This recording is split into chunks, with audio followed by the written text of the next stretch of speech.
So guys, this will be a quick overview of my stock market portfolio.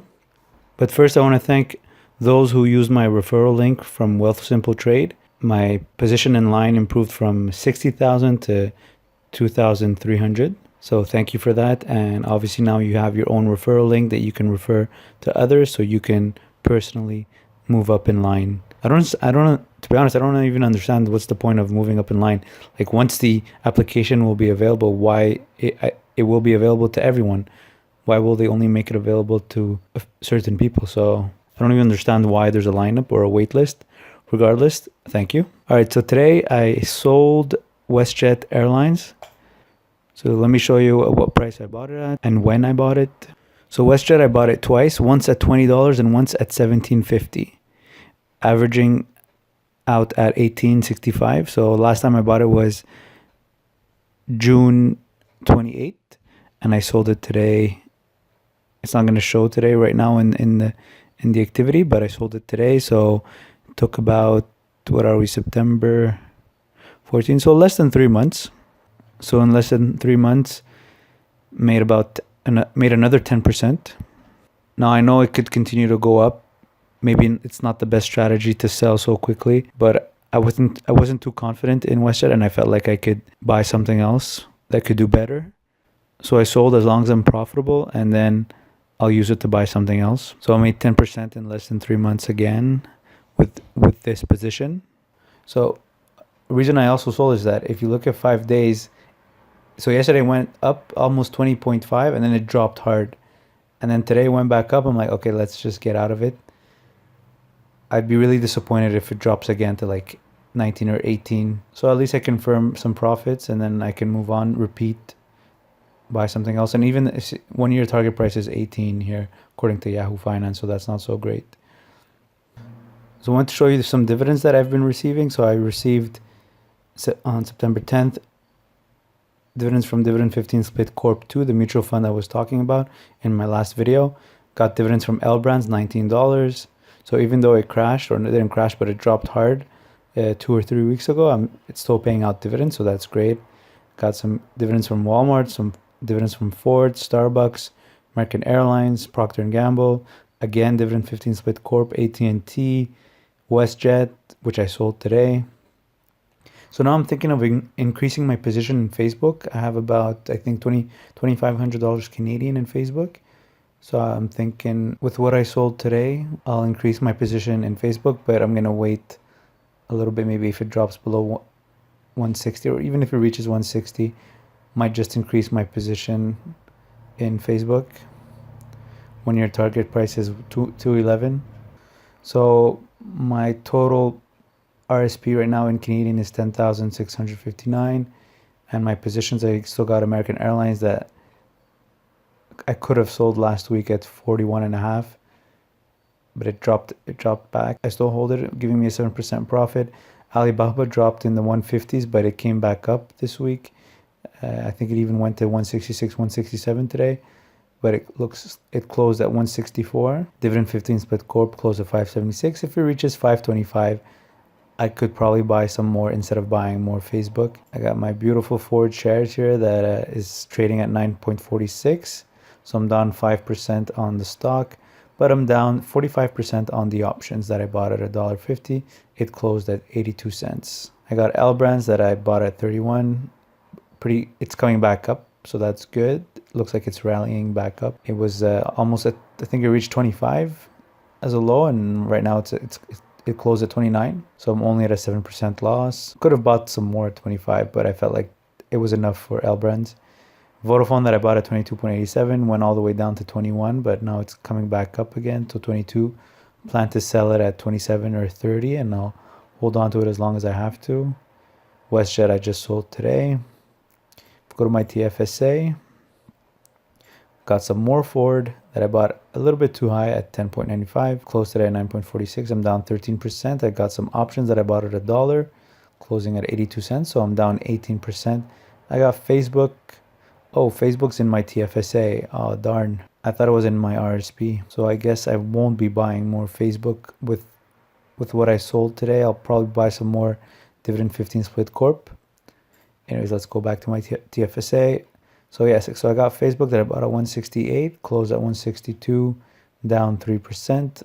Got AT&T that I bought at 32 a while back, and it closed at 33.61. I'm up 5% on AT&T. Plan to sell it at around 37.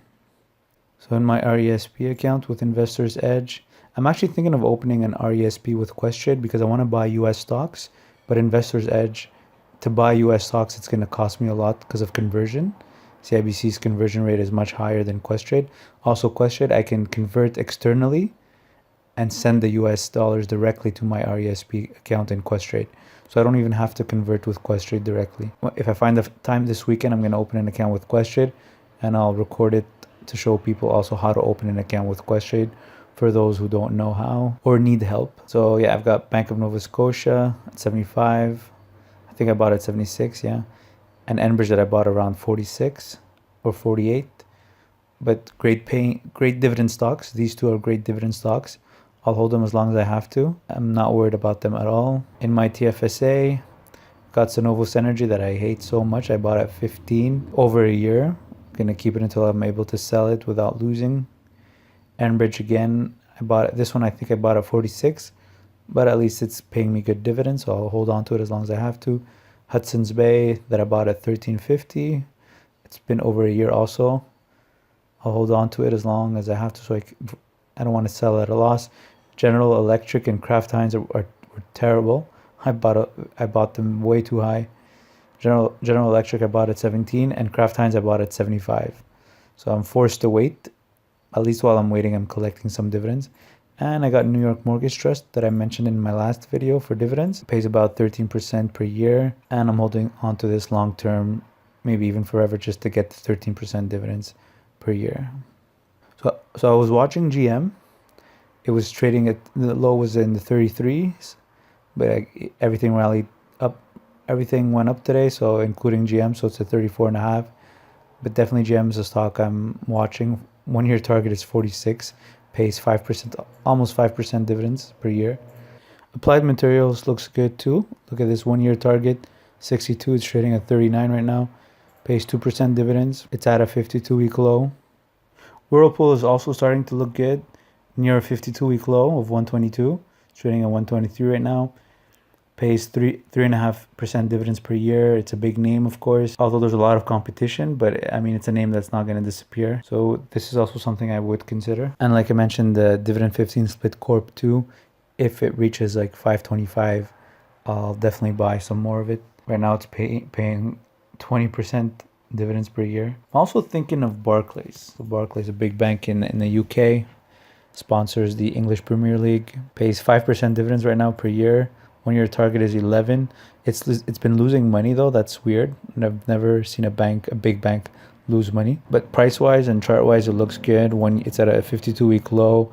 The highest in a year was 12. 5 years also. The highest in 5 years was 17, or actually 18.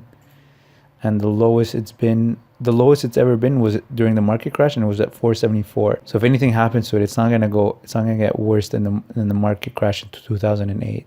So 9 is actually a pretty good price just based on that. So this is looking interesting. Wonder what the options are on this one. So January 2020, strike price, let's say 10.82 cents. So if I think that before January 2020, if I think it's going to reach or surpass 10.82, then I should buy the call options at 82 cents. But it will be a little bit risky though, so not sure if I want to do that, because already Ford options are upsetting me right now. I can't handle the stress. AMD, I don't know what's going on with AMD. This stock I was watching when it was trading at $9. I even mentioned it in my videos, and in the description below the video I mentioned as a stock recommendation to buy AMD at around between $9 and $11. I didn't buy it, but if I had bought it, for sure I would not have kept it until 30. Knowing myself, I would have sold it like 15% higher maybe. So if I'd bought it at 10, I would have sold it at maybe 11 or 12. But man, I would have been so disappointed after seeing it go all the way to 32. Would have tripled my money in a stock in like 6 months. So I don't know what's going on with AMD. Why does it keep going up? Like, did it win new contracts? It it's just a chip maker. Even though it provides the chips for most phones, nothing new happened for the stock to go up like that. Triple 300% or 400% in 6 months. Walmart, well, definitely gonna keeping an eye on Walmart because it's since it reached 100, it's been dropping slowly. So if it drops below 90, I'm gonna definitely do something about it. So these are the stocks I'm watching, and this was a quick overview of my portfolio. If you've got any stock tips or any comments, any questions, leave them in the comments below. Also, if you're going to open an account with Questrade, use my referral code in the description below the video so you can get between $25 and $250 depending on your initial deposit. Thanks for watching.